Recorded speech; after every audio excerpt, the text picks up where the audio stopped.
What's up guys, Rob the Awesome here, and today we're going to be looking at the collection of sharp and deadly sniper melees that the game has to offer and deciding which is the best and which is the worst. Let's go!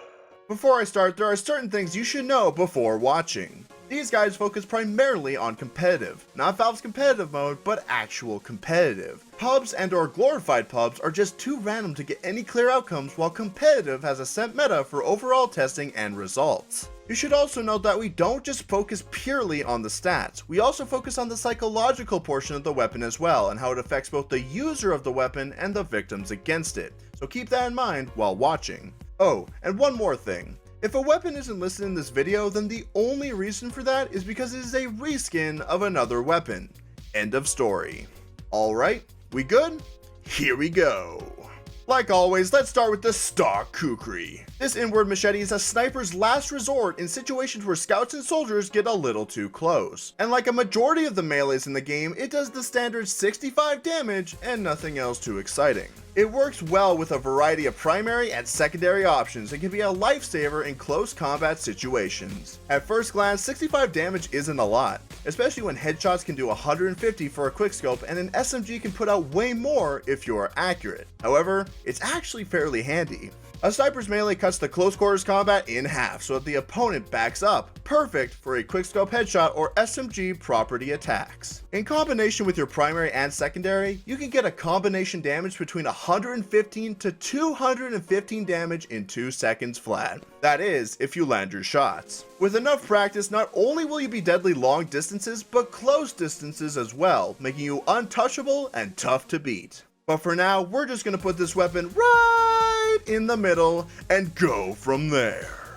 Next on the list of crazy machetes is the Bushwacker. This melee gives the bonus of turning all mini crit opportunities, like Marked for Death and Girardi soaked enemies, into fully fledged crit damage when the melee is in hand. The downside, however, is that it doesn't random crit, which doesn't matter in competitive, and on top of that, you take an additional 20% extra damage from all sources when the weapon is active. Otherwise, the damage vulnerability and the extra crit chances doesn't apply when you have a primary or a secondary out. Dang, that upside is a little crazy. Pair it with the Girardi and you've got yourself a constant 195 damage per hit. That crazy damage can definitely kill a majority of the classes in one hit and seems so awesome that you just have to use it.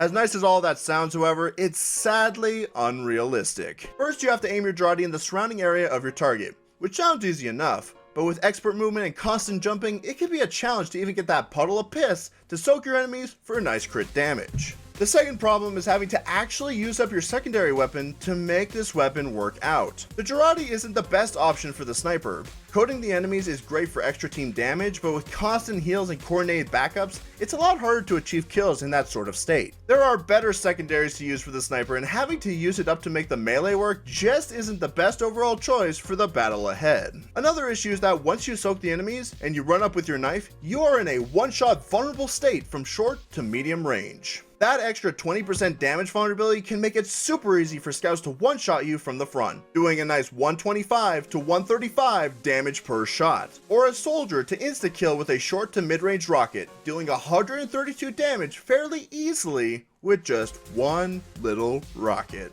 You would have to be absolutely sure that the enemy isn't looking at you and that you can get the strike in order for your own vulnerabilities to become invisible to the enemy. In a closely knit and coordinated environment, these issues are super prominent and the overall goal with this melee is far out of reach. The nice part is that the upsides and downsides only work if you have the weapon out. You have a bit more control over how it works, and with enough practice, you can take it out only when you are sure you can get the kill. Because of the downsides, both statistically and psychologically outweighing the positive, despite the user having control of its properties, this weapon goes below the stock Kukri. I know a majority of people like Girardi, and matching it with this weapon is certainly deadly, but having everything go perfectly is almost impossible in a majority of competitive situations.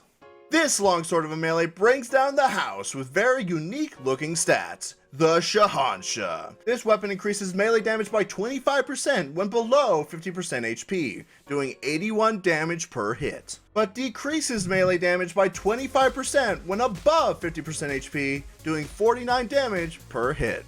So let me get this straight, you start off with god-awful damage at normal health but can get some slightly better damage when you are below 50% HP?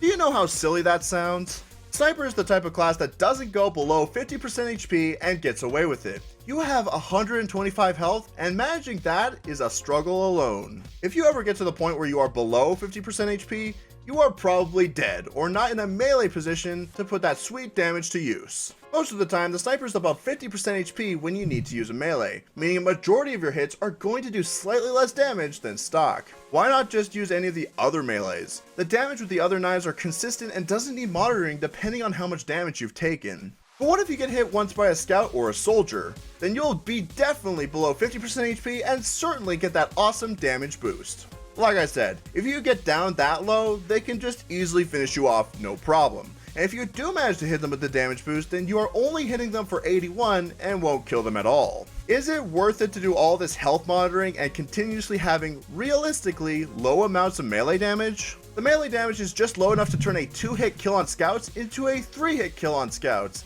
Is it worth it to really give this weapon a shot? You need as much melee damage as you can get your hands on, and chance isn't something that you can rely on. Because of the consistently low damage and the chance of hitting for high amounts of damage is unrealistic, this weapon goes below the Bushwacker. It's a nice concept, but it just isn't the type of weapon that gets anything done when you've got enemy players that know what they're doing. Last on the list of noble knives is the Tribal Min Shiv. This weapon inflicts bleeding on your opponent for an additional 48 damage over 8 seconds of bleeding. However, the downside is that you get a minus 50% melee damage penalty, doing a measly 33 damage per hit. The payoff and the reward is that you get to do more damage than stock, but you need to survive 6 to 8 seconds in order for that to be a reality. It's certainly a nice weapon to one and run your opponent. If you're close by but don't think you're going to survive, just hit him once and run away. The bleeding will surely scare him towards his medic and won't be bothered to finish you off. Not to mention, the bleeding is great for tracking spies. Since the bleeding stays on the spy for 8 seconds, that's 8 seconds of revealing his cloak position to get another melee strike in as he tries to escape. Though the blood marker is the size of a fingernail, with enough practice you'll be able to spot those blood markers no problem. Besides the damage penalty, there doesn't seem to be much wrong with this weapon. However, the Tribal Min Shiv has the same problem the Shahanshah has. It doesn't do enough outright damage. Sure, you'll be doing more damage over time, but the chances of surviving that long when you need to use it, when against a coordinated and highly skilled team, just isn't plausible. By doing 33 damage to them from the start, you've done barely a quarter of their health in damage. That's not enough for them to back up and run away to their medic. Instead, they will finish off the important and low health class that is you, the sniper. Not to mention that the medic is overhealing every teammate to full and pretty much has complete communications with everyone that might be bleeding from your knife. All that bleed damage is free supercharge for the enemy medic to soak up and use against your team. Great job! The moral of the story is that sniper melees need outright damage to sustain fast kills. Otherwise, you aren't much of a threat and will be picked off quite easily. That's not to say that the Tribal Min Shiv isn't useful. Quite the opposite. Despite not having outright damage, the bleed effect doesn't take too long to overcome the opponent for good damage. And if you get to hit them twice, then that's like hitting one stock melee strike with bleeding damage. Pretty cool if I do say so myself. It's certainly a neat melee weapon that can save your life in certain situations, but you aren't much of a threat right from the start and it can be tricky to survive 6 to 8 seconds for that bleeding damage to really take effect. Because of this weapon goes above the Bushwacker. It's certainly a really good melee that can hold itself in a 1v1 fight, but damage over time is no match for outright damage when it comes to getting kills fast. And those are the best and worst sniper melee weapons. Let me know what you guys think in the comments below. If you want to see more of these types of informational videos, leave a like and subscribe to let me know. Remember to be awesome, stay awesome, and to have an awesome day. I'm Rob the Awesome, and I'll see you guys later. Ciao for now. Motherfucker, I'm awesome. No, you're not, dude. Don't lie. I'm awesome. I'm driving around in my mom's ride. I'm awesome. A quarter of my life gone by, and I met all my friends online. Motherfucker, I'm awesome. I will run away from a brawl. I'm awesome. There's no voicemail, nobody calls. I'm awesome. I can't afford to buy 8 balls, and I talk to myself on my Facebook wall. You know my pants say